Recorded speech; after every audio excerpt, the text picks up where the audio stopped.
Bismillahirrahmanirrahim. Assalamualaikum warahmatullahi wabarakatuh. Terlalu itu banget gak sih, Pak?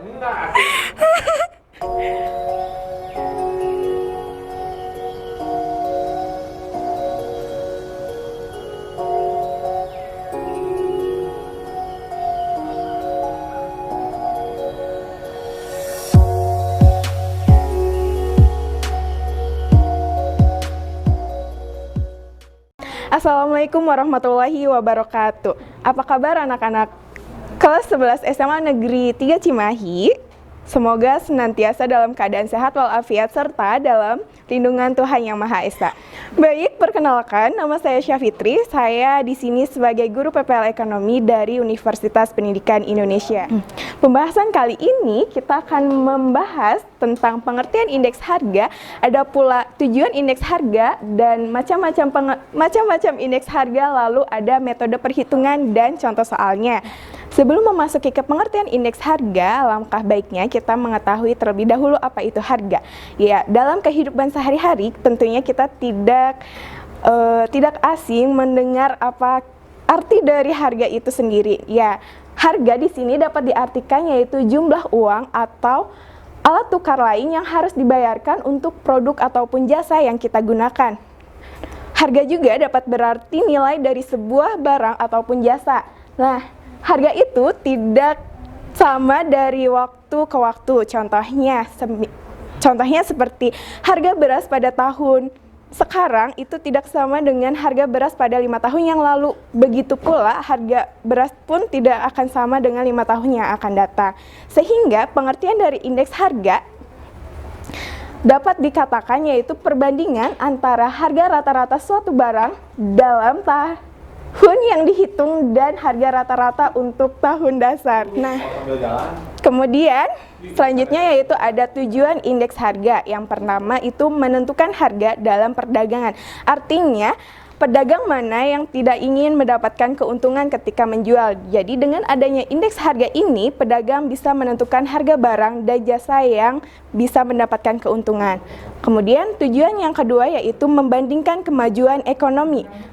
Dalam perekonomian, negara itu bisa dinilai dari kualitasnya seperti misalnya dengan harga murah ataupun mahalnya barang tersebut itu dapat dihasilkan yang memenuhi kebutuhannya.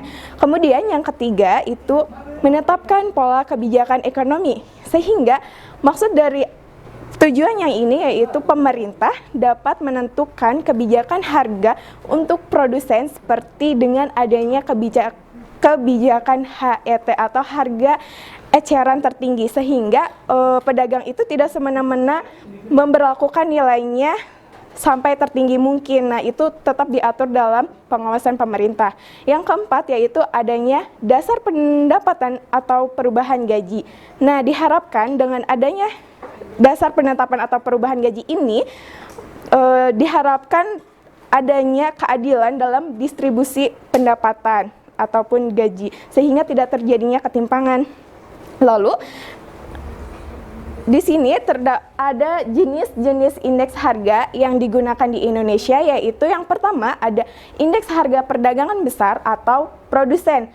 Nah, artinya dalam indeks ini yaitu adanya perubahan harga pada pembelian barang atau pedagang besar ataupun grosir. Kemudian yang kedua yaitu ada indeks harga konsumen. Artinya perubahan harga barang-barang konsumsi seperti perubahan adanya harga makanan, minuman, ataupun pakaian. Nah, itu termasuk dalam indeks harga konsumen. Yang selanjutnya, yang ketiga, yaitu ada indeks harga petani. Indeks harga petani ini yaitu perubahan harga yang menunjukkan hasil pertaniannya itu bisa memenuhi kebutuhan masyarakatnya, dan hasilnya pun petani bisa merasakan dari hasil tersebut. Selanjutnya yaitu ada metode perhitungan. Dalam indeks harga ini terdapat dua metode perhitungan. Yang pertama yaitu ada metode tidak tertimbang. Nah, metode tidak tertimbang ini atau biasa disebut dengan indeks agregatif sederhana dapat dirumuskan dengan rumus yaitu IA sigma PN per sigma PO dikali 100%. Nah, artinya PN ini harga pada tahun yang dicari, sedangkan PO itu adalah harga pada tahun dasar.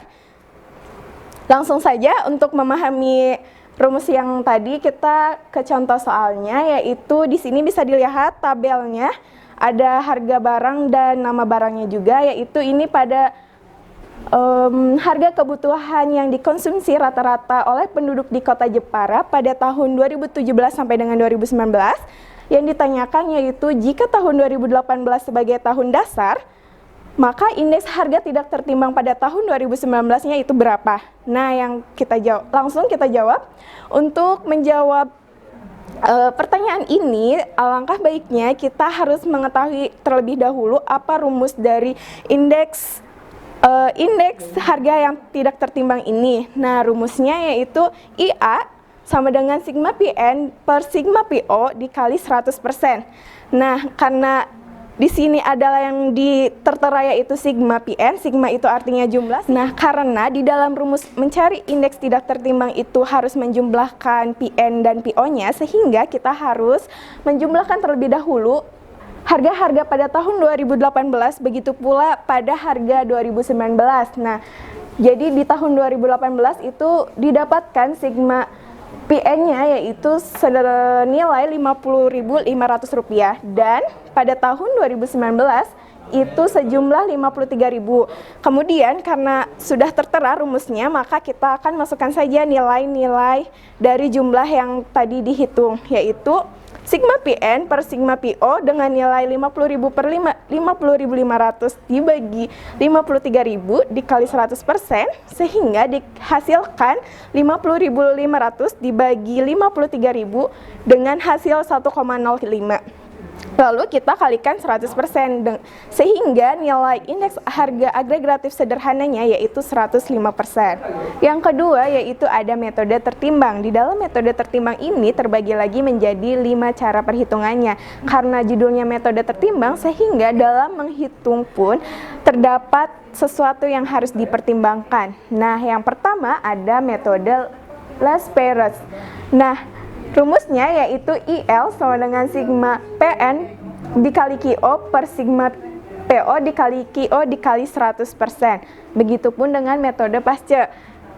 Metode Pasce di sini dirumuskan dengan IP sigma PN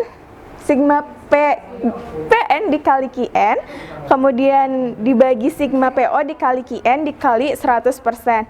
Nah, jadi di dalam rumus ini yang dipertimbangkan itu adanya perbedaan dalam QO dan QN-nya, sehingga maksud dari tertimbang di sini yaitu mempertimbangkan pada kuantitas harga yang dihitung pada tahun yang dihitung dengan kuantitas pada tahun dasar. Nah, rumusnya di sini yaitu keterangannya maksudnya PN itu harga pada tahun yang dicari.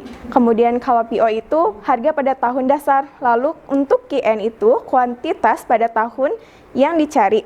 Lalu untuk QO itu kuantitas pada tahun dasarnya. Selanjutnya yaitu ada metode Marshall-Edwards. Dirumuskan dengan IM sama dengan sigma QO ditambah QN dikali PN per sigma QO ditambah QN dikali PO dikali 100%. Nah, keterangannya sama seperti rumus yang sebelumnya. Selanjutnya yaitu ada metode Drobis and Boyle. Nah, rumusnya yaitu ada ID sama dengan IL ditambah IP dibagi 2. Artinya, untuk menghitung indeks ini, kita harus menghitung terlebih dahulu indeks least squares dan indeks pastinya. Tentunya yang selanjutnya yaitu ada metode Irving-Fisher. Nah, Irving-Fisher ini dirumuskan dari IF sama dengan akar dari IL dikali IP. Nah, kedua metode ini memang terlebih dahulu kita harus menghitung hasil dari IL-nya berapa, IP-nya berapa, kemudian baru bisa menghitung dengan rumus yang ini. Next. Untuk menghitung metode least squares, terlebih dahulu kita harus mengetahui rumusnya seperti apa. Nah, kita masukkan rumusnya yaitu ada sigma PN dikali QO per sigma PO dikali QN dikali 100%. Nah, kita masukkan rumusnya mengingat rumus terlebih dahulu, yaitu rumusnya sigma PN dikali QO dibagi sigma PO dikali QO dikali 100%. Nah, setelah kita mengingat rumusnya, karena dalam rumus kita harus mengetahui keterangannya apa, itu PN-nya berapa, kemudian PO-nya berapa, QN-nya yang mana, QO-nya yang mana. Nah, kita harus memasukkan terlebih dahulu di dalam tabelnya supaya lebih mudah untuk menghitung ke selanjutnya. Kemudian, untuk menghitung metode ini, kita harus menambahkan dua tabel terbaru, yaitu untuk menempatkan untuk menempatkan perhitungan dari PN dikali QO, begitu pula di sebelahnya yaitu PO dikali QO. Nah, hal ini untuk memudahkan ketika dimasukkan ke dalam rumusnya. Nah, karena di sini sudah dimasukkan nilai-nilainya, maka kita sudah bisa memasukkan nilai dalam rumus ini. Nah, karena rumusnya di sini sigma PN dikali QO per sigma PO dikali QO dikali 100%, maka kita bisa masukkan saja nilainya. Jumlah dari PN dikali QO itu di sini 937.500 dan sigma PO dikali QO-nya yaitu 892.500. Nah, kita langsung aja masukkan nilainya di sini, kemudian dikalikan 100% sehingga dihasilkan 105%. Begitu pula dengan metode Pasce. Nah, dalam metode ini kita harus mengingat juga rumusnya itu seperti apa untuk menghitung. Kemudian jangan lupa untuk selalu mengingat rumusnya itu seperti apa untuk mengerjakan apa saja yang harus kita kerjakan terlebih dahulu. Untuk menghitung rumus metode ini, kita terlebih dahulu harus membuat tabel PN dikali QN-nya berapa, lalu PO dikali QN-nya juga berapa, sehingga setelah dari menjumlahkan nilai tersebut, lalu kita jumlahkan ke arah bawah juga dengan hasil sekian. Dan setelah menghitung dari perhitungan tersebut, kita bisa memasukkan ke dalam rumusnya, yaitu dengan sudah tertera rumusnya di sini, yaitu sigma PN dikali QN per sigma PO dikali QN dikali 100%. Nah, lalu dimasukkan IP sigma yang di atas itu 1.370.000 dibagi 1.305.000 rupiah dikali 100% sehingga dihasilkan 105%. Nah, begitupun untuk menghitung 3 metode yang lainnya yang seperti Irving Fisher, terus Boyle, kemudian Edward. Nah, setelah kita mengetahui hasil-hasil dari indeks last pairs-nya berapa, indeks Pasce-nya berapa, nah setelah indeks tersebut bisa diketahui nilainya, kita dapat menghitung 3 metode yang tadi.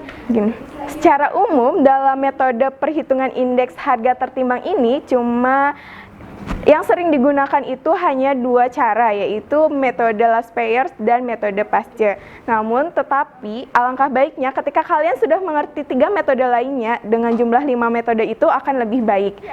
Cukup sekian pemaparan materi dari saya, semoga dapat bermanfaat. Kurang lebihnya mohon dimaafkan. Wassalamualaikum warahmatullahi wabarakatuh.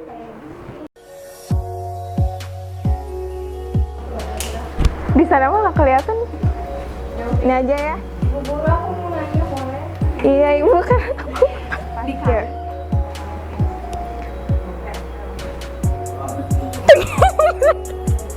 Terlalu itu banget kan sih, Pak? Langsung ke apa kabarnya? Tunggu tadi pembahasan yang itunya belum ya?